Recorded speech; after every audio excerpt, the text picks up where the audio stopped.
Hello, how you doing, YouTube? This is Kicks, Whips, and Cubans coming to you with another unboxing of the one I promised, of the Oyster Perpetual 41 millimeter in silver. Now check this out. The reason why it looks like where I'm doing it, yes, in my vehicle, is because I want to try to catch the lighting outside after I open it. Now there's an interesting story on how I got this watch, but I'm going to open it first, show you what it looks like, and then we'll get to that. All right, let's go.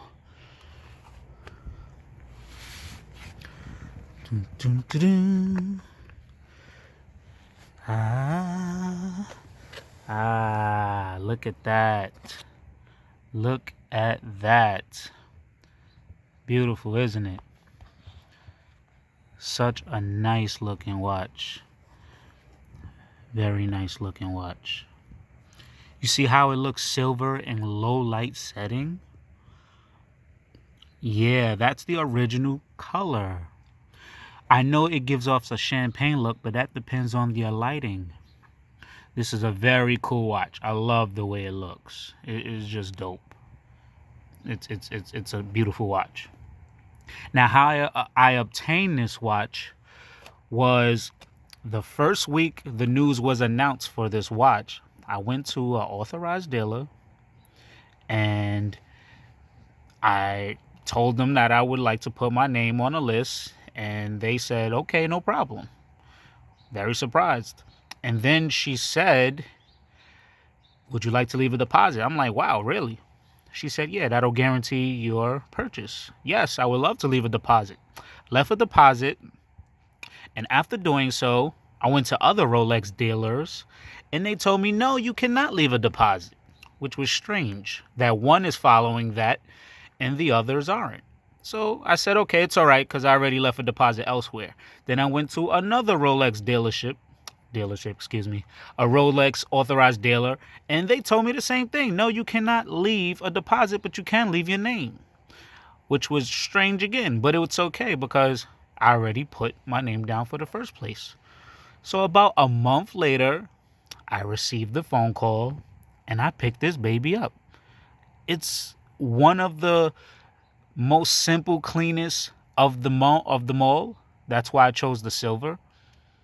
And I would also be interested in the Tiffany blue, or it's like greenish.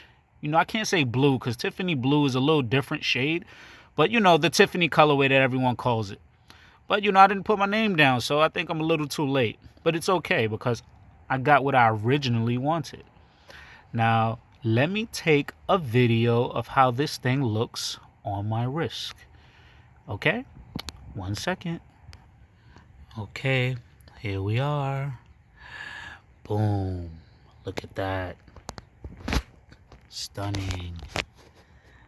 Such a beautiful look. Wow, look at that.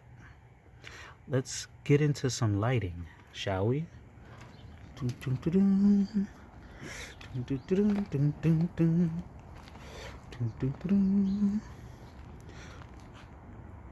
Look at that in the light. Yeah, it gives off that champagne look.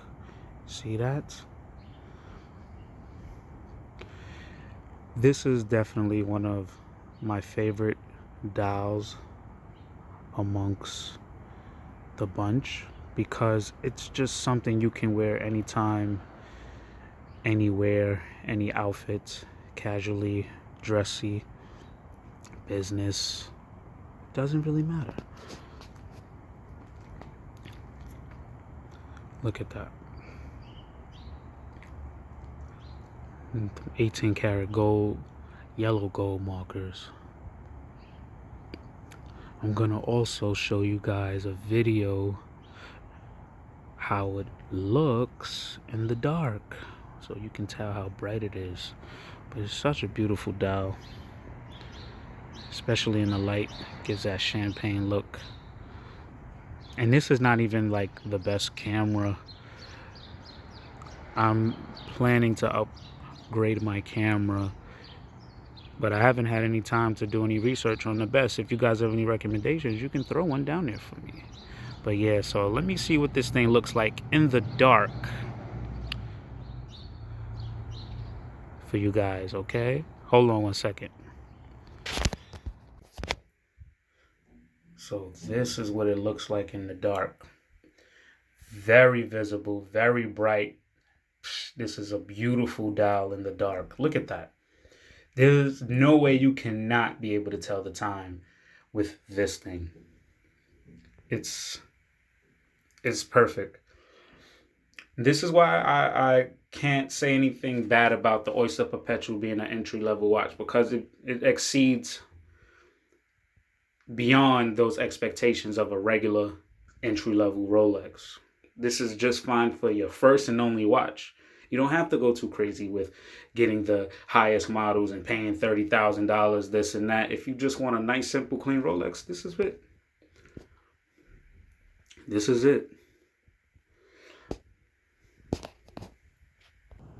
Now back to our natural light from our dark with how the lume looks. This watch is very difficult to obtain. And I mean difficult. The dealers barely want to put you on the list. And if they do, they'll tell you, oh, you're number 30, you're number 40, or you're number 100. I went to plenty of Rolex authorized dealers throughout New York City, and it's the same damn story. But I do know how to obtain these watches, not at a retail cost. You would have to jump on the gray market. This one is going for about $8,500, and the one that I'm looking to get as a second, no, I'm sorry, as my third OP would be the Tiffany Blue, which is very hard to find. They want about 10 to 11,000. I don't know if I'm that crazy. I can just get a Datejust 41 at that price. But my next video, I will be comparing side to side the Oyster Perpetual 41 millimeter silver and the blue. So stay tuned for that video. So tell me what you guys think about this video. Yeah? I don't like small watches. I prefer a big watch. I've always wore bigger watches, just worse brands. And finally, I jumped over to the big boys, Rolex. Look at that. Look at that. It's a beautiful watch. So stay tuned. And if you haven't subscribed, please do, because I'm going to try my best to do uploads on different luxury watches. Rolex, Audemars Piguet, Patek Philippe's. I may not own the ones I do a video on, but I know so many guys that have luxury watches, so many jewelers that'll let me use them. Make a recommendation. I can go do a video on it if you want to know what it looks like on the wrist. All right? All right. Holla at me, Kicks, Wicks, and Cubans. We out of here. Peace.